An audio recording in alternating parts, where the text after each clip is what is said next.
요한복음 12장 1절로 8절까지 말씀을 다 같이 합독을 합니다. 유월절 엿새 전에 예수께서 베다니에 이르시니 이곳은 예수께서 죽은 자 가운데서 살리신 나사로가 있는 곳이라. 거기서 예수를 위하여 잔치할새 마르다는 일을 하고 나사로는 예수와 함께 앉은 자 중에 있더라. 마리아는 지극히 비싼 향유 곧 순전한 나드 한 근을 가져다가 예수의 발에 붓고 자기 머리털로 그의 발을 닦으니 향유 냄새가 집에 가득하더라. 제자 중 하나로서 예수를 잡아줄 가룟 유다가 말하되 이 향유를 어찌하여 300데나리온에 팔아 가난한 자들에게 주지 아니하였느냐 하니 이렇게 말하면 가난한 자들을 생각함이 아니요 그는 도둑이라 돈꾀를 맞고 거기 넣는 것을 훔쳐가미러라. 예수께서 이르시되 그를 가만두어 나의 장래할 날을 위하여 그것을 간직하게 하라. 가난한 자들은 항상 너희와 함께 있거니와 나는 항상 있지 아니하리라 하시니라. 아멘. 은혜 먼저 받으시고 여러분 일을 하시기 바랍니다. 거꾸로 하면 안 돼요. 일이 우선이고 은혜 받는 게 뒷전으로 밀리면 여러분 인생이 안 되게 되어 있습니다. 오늘 읽은 말씀에 보면 은혜 받은 사람과 그렇지 못한 사람이 아주 삶이 전혀 다르다고 하는 걸 알 수가 있어요. 은혜를 받은 사람의 삶, 또 은혜 받지 못한 사람들의 삶이 전혀 다르다. 그래서 여러분 다른 거보다도 은혜 받는 거 먼저 하시란 말이에요. 여러분 나름대로 어떻게 하면 내가 은혜 받을까를 잘 생각을 하고 그걸 가장 삶에 우선으로 여러분 중심으로 삼으시길 바랍니다. 여러분 인생이 다 잘 되어지게 돼 있다. 은혜 받는 거에 힘 안 쓰고 자꾸 머리 생각하고 고민하고 염려하고 막 그러면 아무 소용없어요. 몸에 병만 생겨요. 오늘 읽은 말씀 보니까 이 어느 장소냐? 장소는 베단입니다. 어떤 집이냐? 예수께서 죽었던 나사로를 살려낸 그 나사로의 집입니다. 거기서 이 가족이 나사로와 그 누이들이 이제 예수님을 위해서 잔치를 벌이고 있는 그런 장면이에요. 그 자리에 예수님과 제자들이 초청받았어요. 거기 보니까 마르다는 열심히 일을 하고 있습니다. 나사로는 예수님 곁에 앉아 있어요. 아마 제자들도 초청받았기 때문에 그 집에 맛있는 음식이 나올 거를 기대하고 아마 앉아서 이런저런 얘기를 나누었을 것 같아요. 그런데 여기서 동생 마리아는 전혀 다른 행동을 합니다. 아주 특별한 행동을 하죠. 은혜 받지 못한 사람은 이해할 수 없는 그런 행동을 합니다. 여러분 여기에 잔치집에 여러 사람들이 지금 모여 있죠.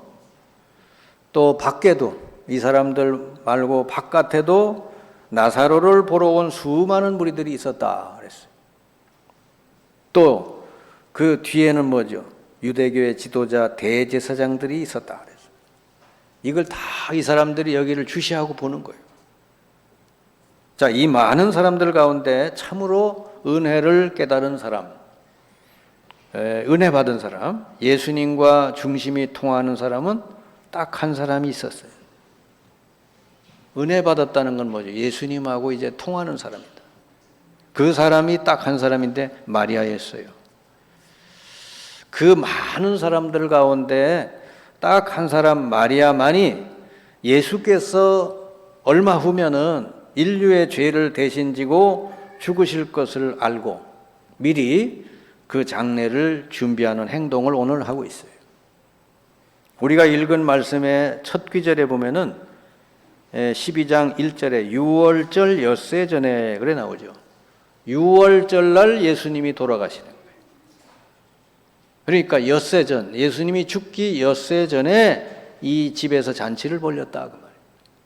근데 예수님이 죽을 것이라는 사실을 딱 한 사람만 알고 있었던 거죠. 그게 마리아였어요. 그래서 그 마리아는 아주 값비싼 향유 나드 한 근, 나드한 거는 뭐냐 그러면은 노동자 1년치 품삯이라고 그래요. 그러니까 1년 일한 것을 전부 그냥 허비하는 거지. 그 값비싼 향유를 예수님 발에 부어드리고 그 머리털로 닦아드렸다 그랬거든. 여러분 같으면 이해가 되겠어요? 발에다 부어드리고 냄새는 진동하고 있는데 그 비싼 거를 그 자리에 있는 사람 중에 이 행동에 대해서 이해하는 사람은 아무도 없었어요. 예수님 한 분밖에. 가룟 유다는 이 행위를 보고 비난을 했죠. 아니 이 비싼 향유를 팔으면 300데나리온에 팔아서 저 가난한 사람들에게 나눠줄 수 있는데 이렇게 허비하면 되느냐? 은혜 못 받은 사람의 모습이죠. 가룟 유다는 어떤 사람이요? 여기 보니까 도둑이래요. 예수님의 제자단에서 회계를 맡았는데 맨날 거기서 돈을 끄집어낸다는 거죠. 예수님이 그 모습을 보고는 그 여인을 보고 비난하는 것을 금합니다. 그리고는 이 행위가 당신의 앞으로 장례를 위해서 미리 준비한 것이라고 예수님이 그 의미를 설명을 해준다. 그리고 다른 복음서에 보면 똑같은 내용이 나오는데 이 여인이 한 이 행위가 온 천하에 복음이 증거될 때 계속해서 기억되게 하리라 그래 말씀했어요. 예수님이 그 잔치집에 왔는데 먹는 게 관심이 있는 게 아니잖아요. 예수님이 뭐 예수님 뭐 먹으려고 왔겠어요. 근데 그 모인 사람 중에 딱 한 명이 예수께서 장차 죽으실 것을, 나와 모든 인류의 죄를 대신해서 죽으실 것을 한 사람이 기억을 하고 장례를 위해서 향유를 부어드렸다. 오늘 나사로의 집에 잔치를 중심으로 여러 사람들이 지금 등장하고 있죠. 자, 그런데 이 많은 사람들 가운데 여러분은 누구와 닮았는지, 여러분은 누구와 비슷한지 한번 확인해 보시기 바랍니다. 여러분이 만약에 그 잔치 자리에 초청받아 갔다면 어떤 모습으로 여러분이 앉아 있을까? 자, 거기에 있는 사람 중에 첫째 사람이 뭐죠? 그래도 은혜를 받은 사람들이 거기 있어요. 근데 여러분, 은혜 받은 사람도 그 정도가 다릅니다. 자, 여기에 마르다가 나오죠. 마르다는 무슨 은혜를 받았어요? 나사로가 죽었다가 살아난 것을 봤어요. 얼마나 대단한 일이요. 놀라운 기적을 경험했죠. 근데 마르다는요, 말씀 듣는 일에는 별로 집중을 안 해요. 큰 기적을 보고 감동은 받았는데 말씀을 듣는 여기는 집중을 안 하고 주로 마르다는 뭐요? 열심히 일하는 거예요. 그 뭐 예수님 잔치를 준비하니까 당연히 준비해야 되죠. 근데 말씀 듣는 일에는 소홀했다. 두 번째가 나사로가 나옵니다. 예수님 바로 옆에 앉아 있어요.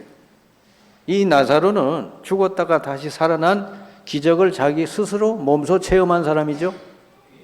그러니 얼마나 여러분 그게 대단하겠습니까? 그런데 나사로에 대한 성경 구절은 사실은 여기밖에 없어요. 그는 말씀을 어떻게 집중해서 들었는지는 기록이 없습니다. 나사로가 나중에 뒤에 가서 뭐 어떻게 뭐 전도를 했다는 이런 내용은 없어요. 그러나 어쨌든 나사로는 그가 있다는 자체, 그가 살아나서 지금 살고 있다는 그 존재 자체가 바로 예수님을 증거하는 일이 된 것이죠. 어떤 사람은 이런 사람도 있죠. 죽을 병에 있다가 예수님 은혜로 살아난 사람, 그 사람은 그냥 가서 보는 것만으로도 은혜가 돼요.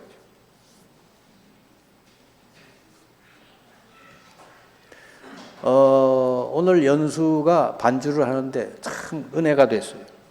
네, 할렐루야. 여러분은 연수 어렸을 때 잘 모르는 사람도 있을 텐데 저는 어릴 때부터 지금까지 성장한 걸 다 알고 있습니다. 기적과 같은 일이요. 이렇게 반주를 잘한다고 하는 건 참 기적과 같은 일이구나. 하나님의 은혜인 줄 믿습니다. 그런데요, 마리아가 있죠, 마리아. 이 마리아는 나사로가 다시 살아나는 기적도 봤고, 근데 마리아에게 장점은 뭐냐? 그는 항상 예수님 발 앞에 앉아서 그 말씀 듣는 일에 집중을 한 사람이다. 그래서 그 결과가 어떻게 됐냐? 누구보다 예수님의 중심과 통하는 사람이 됐어요. 예수님이 눈빛만 봐도 다 안단 말이에요. 여러분, 사람이 아주 가까이 지내면 그 눈만 봐도 저 사람이 뭘 원하는지, 무슨 고민하는지 다 알잖아요. 그 예수님과 마리아는 그런 정도의 가까이 있었단 말이에요. 그래서 장차 예수님이 인류의 죄를 짊어지고 십자가에서 대속의 죽음을 당하실 것을 미리 알고 그 잔치 자리에서 향유를 예수님께 부어드리게 된 거예요. 마리아만 알았어요. 말씀을 잘 들었던, 말씀 듣다 보니까 나오잖아요. 내가 이제 죽게 될 거고 3일 만에 다시 살아. 얼마나 예수님 말씀 많이 했어요. 근데 제자들은 다 그냥 흩어들었어. 뭐 그런 일이 뭐 있겠나 뭐라면서. 마리아는 그걸 제대로 깨닫고 들었어요. 마리아는 단순히 예수님을 잔치상 차려주려고 그 집에 모신 게 아니라고 해요. 마리아의 마음은 달랐어요. 여러분의 마음이 이런 마음이 되시길 바랍니다. 그래서 예수님의 장례를 미리 향유를 부어드리면서 예수님에 대한 그 은혜에 대한 최고의 감사의 표현을 지금 이 자리에서 하고 있다. 여러분, 참으로 은혜를 깨달은 마리아는 오직 태도가 달라요. 삶이 달라. 은혜를 받은 사람 삶이 전체가 달라요. 여기 보세요. 오직 마리아는 그 집에 예수님만 눈에 보이는 거예요. 다른 사람은 보이는 게 아니에요. 보이질 않아. 뭐 창피하니 이런 게 없어요. 아니, 그 여인이 그 예수님 발에다가 향유를 부어주고 자기 머리털로 그걸 닦아드린다. 그게 보통 행동이 아니잖아요. 근데 그걸 부끄럽게 뭐 창피하다 이런 생각이 없어요. 예수님을 위한 장례를 준비하는데 그 온 신경이 거기가 있는. 그리고 오직 예수님에게 지금 이 시간에 무엇이 필요한가를 제일 잘 알고 있는 여인이었어요. 참으로 은혜 받은 사람은요, 주님께 최고의 것을 드리면서도 그걸 계산하지 않고 드립니다. 은혜 받은 사람의 그 마음이요. 내가 더 드려야 되는데 계산하고 드리는 게 아니잖아요. 노동자 1년치 품삯을 한꺼번에 다 쏟아 부어 드리는데 그게 은혜 받은 사람. 여러분이 그런 은혜가 있기를 바랍니다. 잔치집에 온 사람 중에 이 행위에 대해서 이해하고 이 속으로 마음속으로 기쁘게 생각한 분은 딱 한 분밖에. 예수님. 나머지는 전부 다 오해했어요. 가룟 유다만 그런 게 아니에요. 다른 성경에 보면 제자들도 비난했다 그래요. 예수님 한 분은 이 행위를 정확하게 아시고 설명해 주시고 장차 이 행위가 계속 세상 끝날까지 기억되게 하리라 그렇게 축복해 주셨습니다. 그 예수님이 여러분 축복하면 끝나는 줄 믿습니다. 그러니까 신앙생활, 여러분 오늘 예배 나왔죠? 예배 나와서는 오로지 예수님만 바라봐야 돼. 뭐 사람 바라보고 누구 말 듣고 뭐 환경이 어떻고 뭐 벌써 그러면요 그 예배가 드리는 자세가 아니에요. 예배 시간에는 오로지 주님을 향해서 주님 말씀을 향해서 나와야 될 줄 믿습니다. 결국 마리아는 나중에 어떻게 돼요? 예수님이 십자가에 죽으시고 부활할 때 그 부활하시는 예수님을 가장 처음으로 목격하는 축복을 받게 됩니다. 그 축복이 아무에게나 주어지는 거예요. 평상시 예수님과 늘 이렇게 깊이 동행했던 마리아가 그 수많은 사람들 가운데 부활하신 예수님을 처음으로 만나게 된다 말이에요. 여러분, 마리아는 참으로 은혜 받은 사람의 모델입니다. 그러니까 여러분이 은혜 받고 싶거든 마리아 생각하면 되는 거예요. 뭐 그렇게 바쁘게 이리저리 돌아다닐 것도 없어요. 은혜 받으면 다 끝나버려. 여러분 삶이 너무 힘들고 바쁜 사람일수록 은혜부터 먼저 받으시기 바랍니다. 그러면요, 주께서 다 인도해 주십니다. 이 마리아는 말씀에 집중한 사람이에요. 그리고 예수님과 중심이 통한 사람이었다. 은혜 받은 사람의 모델. 그 다음에 또 누가 있어요? 제자들이 있었습니다. 이 12제자들은 어땠어요? 이들이 잔치집에 같이 있었습니다마는 이 마리아의 행위를 이해하지 못하고 오히려 비난을 했잖아요. 그 말은 뭐죠? 예수님께 이들이 가까이 있긴 했지만 예수님과 중심은 별로 통하지 않았다. 예수님이 막 기적을 일으키고 뭐 큰일을 행하시니까 이들이 막 따라다니긴 했는데 예수님 말씀은 아직 못 알아들은 거예요. 여러분, 사람도 그렇잖아요. 여러분, 누구하고 대화하고 누구하고 같이 이렇게 길을 가는데 이 말이 안 통하는 사람이 있잖아요. 얼마나 답답해요. 부부끼리도 말이 안 통하면 얼마나 답답합니까? 그 예수님이 제자들을 데리고 다니는데 말이 안 통해. 마리아의 행위를 전혀 이해를 못하고 있어요. 자, 이 제자들은 어떻게 됐어요? 나중에 실제로 예수님이 십자가에 달리실 때 모두 다 도망가 버리고 말았어요. 말씀이 안 들어간 사람은 나중에 어려움 올 때, 시험 올 때 다 여러분 탈락하게 되는 줄 믿습니다. 그리고 또 한 부류가 있었죠. 저 바깥에 죽은 나사로를 보기 위해서, 죽었던 나사로, 살아난 나사로를 보기 위해서 수많은 무리들이 바깥에 모여들었대요. 그게 요한복음 12장 9절에 나옵니다. 유대인의 큰 무리가 예수께서 여기 계신 줄 알고 오니 이는 예수만 보기 위함이 아니요 죽은 자 가운데서 살리신 나사로도 보려 함이로라. 이런 사람이 있어요. 무리들. 은혜를 받기 위해서 뭔 기적 같은 게 일어났다니까 관심 갖고 이렇게 따라온 무리들이 있단 말이에요. 이 무리들은 어떤 사람이에요? 이 사람들은 언제나 육신적인 동기를 가지고 따라온 거죠. 이들은요, 만약에 말씀이 들어가지 않으면 결국은 이들에게 손해가 오거나 시험이 오거나 고난이 올 때 다 도망가 버려요. 그게 무리들이에요.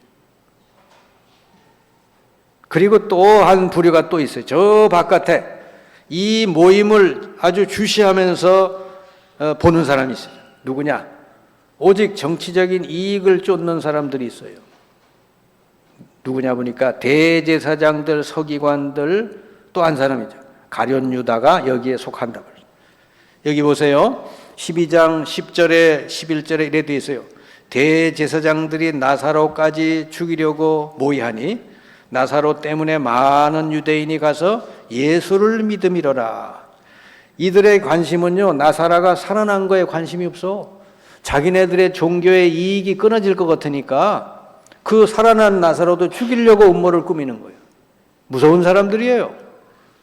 이 정치적인 이익 집단에 들어가 있는 사람들 아주 무서운 사람들이에요.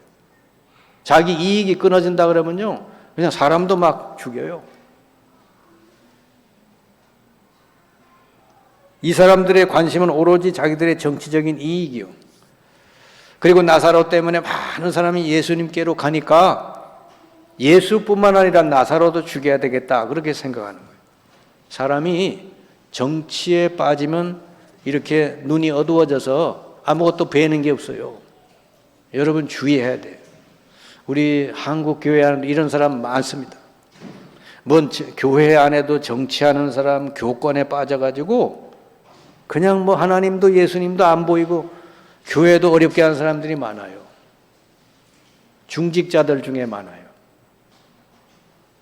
이런 사람들은 참 나중에 큰 낭패를 당하게 됩니다. 가룟 유다처럼 될 수 있단 말이에요. 자, 여러분의 신앙의 현주소는 어디 있습니까? 지금 제가 많은 사람들을 여러분들에게 말했어요. 마르다서부터 저 대제사장 무리들까지 얘기했습니다. 지금 현재 여러분들의 신앙의 현주소는 어디 있느냐? 만약에 너무 일이 바쁘고 분주하고 뭐 예배고 뭐고 다 뭐 이런 사람 있죠. 그 마르다 형이 마르다. 예배 시간에 와서도 예배에는 관심이 없고 말씀에는 관심이 없고 딴 데 막 부산하는 사람 있죠. 마르다. 이 마르다처럼 분주한 사람은요, 결국은 말씀을 놓치게 돼요. 말씀을 놓치게 되면 어떻게 되면요? 그가 하는 모든 행위가 예수님 앞에 별 의미가 없게 되는 거예요. 그가 아무리 열심히 하고 헌신한 것처럼 보여도 예수님 앞에는 별 의미가 없다. 여러분, 말씀을 놓치면 열심히 산 것이 다 헛되게 된다. 마르다처럼 닮아가지 마시기 바랍니다. 그 다음에 12제자처럼 예수님을 따라다니긴 하는데 말씀 말고 다른 데 관심이 많아요. 이 사람네들은 역시 예수님하고 중요한 게 안 맞습니다. 그럼 나중에 어떻게 돼요? 예수님하고 말씀이 중요한 게 안 맞은 사람, 나중에 고난이 오고 어려움이 올 때 다 실패하게 돼 있어요. 여러분, 신앙생활이 이렇게 좀 편안할 때, 좋을 때는 잘 몰라. 근데 막 어려움이 오고 시험이 오고 갈등이 오고 막 환란이 올 때 그때 다 드러나는 거예요.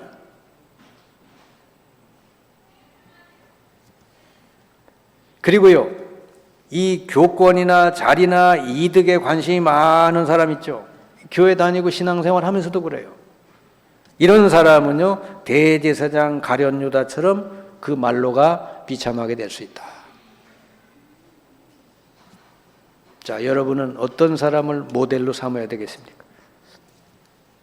마리아처럼 말씀을 집중해서 듣고 항상 예수님과 중심이 통하는 사람, 이런 사람이 여러분 되시길 바랍니다. 그러면 끝난다는 것이지. 그러면 이 사람이 행동을 많이 안 해도, 뭔 일을 많이 안 해도 이 사람이 하는 이런 행위 하나가 예수님의 마음을 시원하게 해드린다. 아멘. 왜냐하면 예수님하고 통하는 거니까. 이렇게 마리아처럼 예수님 말씀이 서로 통하는 사람이 되면은 그때 어떻게 됩니까? 주님의 은혜를 깊이 깨닫게 돼요. 진짜 여러분, 은혜 많이 받으면 사람이 어떻게 마리아처럼 바뀐다니까.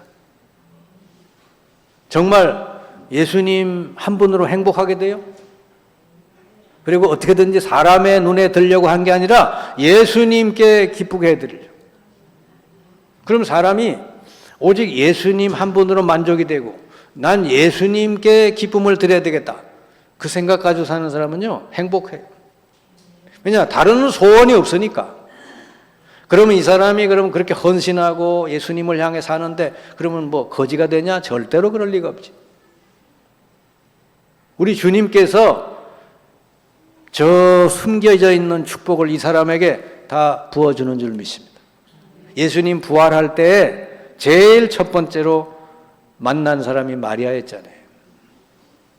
남들이 알지 못하는 축복을 그 사람에게 허락하는 줄을 믿습니다. 그래서 여러분, 세상 살다 보면 일이 많잖아요. 바쁘죠? 그런데 주의해야 될 거는요, 은혜 먼저 받고 일하시라. 그러면 여러분의 세상 일이 쉬워지고 편안해질 줄 믿습니다. 사람하고 자꾸 고민하고 그러지 말고 은혜 먼저 받으세요.